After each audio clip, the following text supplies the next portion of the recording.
You join me here at the Kidderminster Diesel Depot with 58023 that's just made its preservation debut here at the Severn Valley Railway during its autumn diesel gala. And truth be told, people came out in their numbers.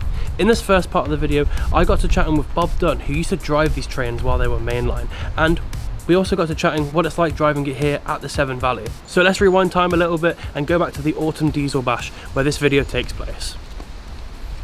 Well, the Class 58, it was designed by British Rail Engineering at Doncaster for a specific role, and that was moving heavy coal trains.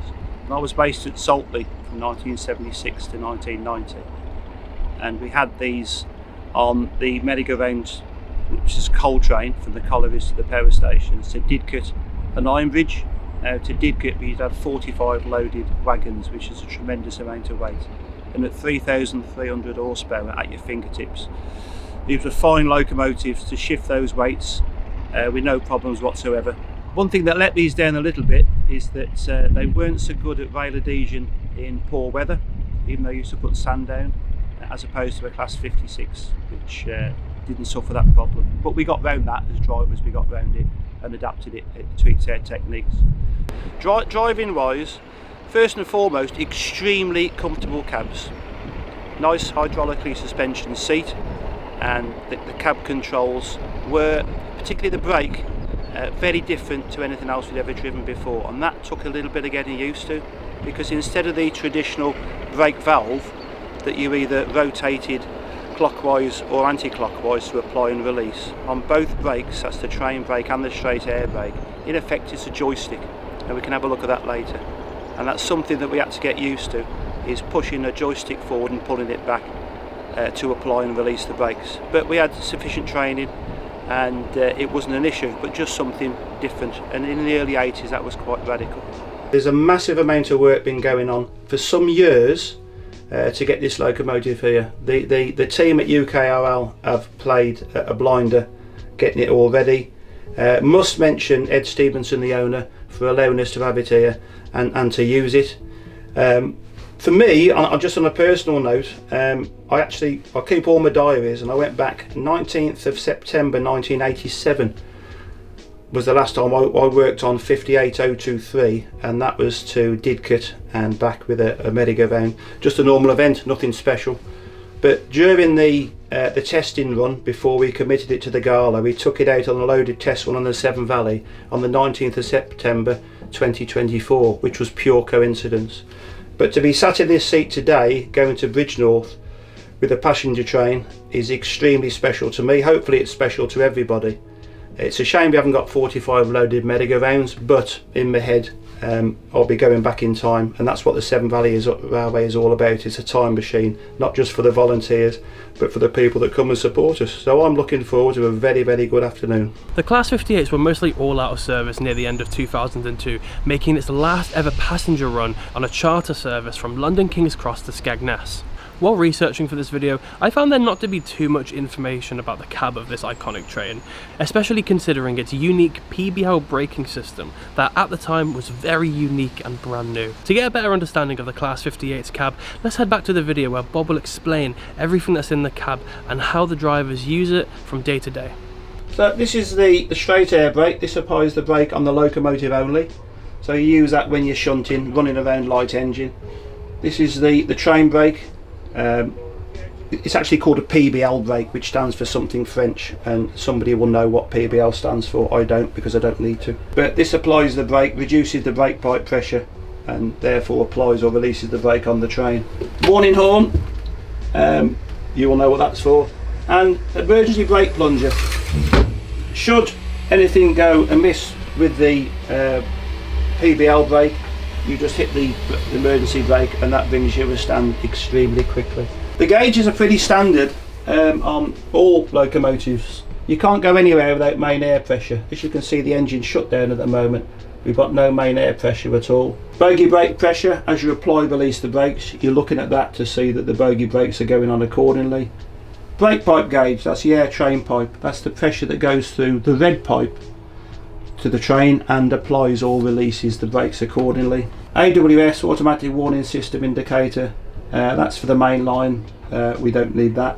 Speedometer, maximum speed back in the day of 80. Of course today we're restricted to 25 miles an hour. You've got various fault lights which should be yellow with everything's as it should be. Should an issue occur, they will come up bright red. These were, as I mentioned before, they was designed to go through unloading plants at power stations and also loading plants at collieries. And this slow speed switch, you could put it to 1, 2, 3 or 4, and that would, you open the power handle and that would, the locomotive would regulate the speed accordingly. Like 1 is half a mile an hour, and that's for unloading, and you go through the unloading bay at the power station, and as you went through, the bottom of the wagons opened and dropped the coal. And you had because it's a smaller speed, you wouldn't register on that, a lower speed, so this is the speedometer that works with the slow speed. Ammeter, it's a diesel electric, a 12-cylinder Ruston Paxman engine, 3,300 horsepower, and it's got an alternator as opposed to a generator, so as you open the power handle, the diesel engine speeds up and correspondingly the amps increase or decrease accordingly. But that is basic on all diesel electrics. Good thing about these is once the engine's warm, the cab heat, very important. You could turn that blows the fan, and you can regulate the cab heat accordingly by that, very important.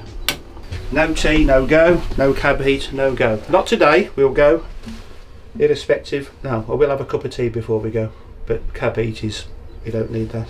The power handle, basically the more you pull that back, you send an air message to the engine governor, that opens the fuel racks more. As you ease it off, that air pressure backs off and the engine slows down. This is the master switch, forward, engine only, which is like a neutral, or reverse or off, which we're off at the moment. And the cooker, that hasn't been used for a while, but we're only doing 16 mile, we can manage with that. But on the coal trains we could be on these up to 12 hours, so you always went out with at least 1 can of water to make yourself a can of tea en route. As on all locomotives, these are pretty standard. The switches, different places on different locomotives, but up out the way on these. Cab lights, desk light, that was a little desk light there. You might have your train list, train running information. Instrument lights, demister, it is what it is for the windscreen. Marker lights, those are the 2 white lights on the front. Headlight and tail lights. This one is this was a new one to us. If you're doing a brake continuity test, you have to create 5 bar on the brake pipe, and then you have to what we call trap it. And on the traditional brake valve, you pull it up and you swing it round in what we call the shutdown position. Well, we haven't got that up, you can't do that on these. So what the driver will do is create 5 bar and then flick that switch to isolate, and that traps the brake pipe so that the guard can then vent the brake pipe from the rear. So that was associated with this, that was a little bit different. On the end of here, we've got a little, on the power handle, that's the sander button. As I mentioned earlier, that these weren't very good when you got poor rail conditions, but you used to put sand down, and the idea was you put sand down before the wheels are spinning. If they're already spinning, it's too late. So you would assess the railhead conditions, press that to put sand down, and that will reduce, not eliminate, the possibility of the wheels spinning. But you also adjust, as I mentioned earlier, adjust the power accordingly. And that wraps up the first part of this Class 58 mini-series here at the Severn Valley Railway. Join us next week to see the startup process of this train, the walk around that the drivers do before getting these trains into service, and then we'll see the train come to life. Make sure you subscribe to the Severn Valley YouTube channel so you don't miss that update. I've been Atlas, and I'll see you in the next video.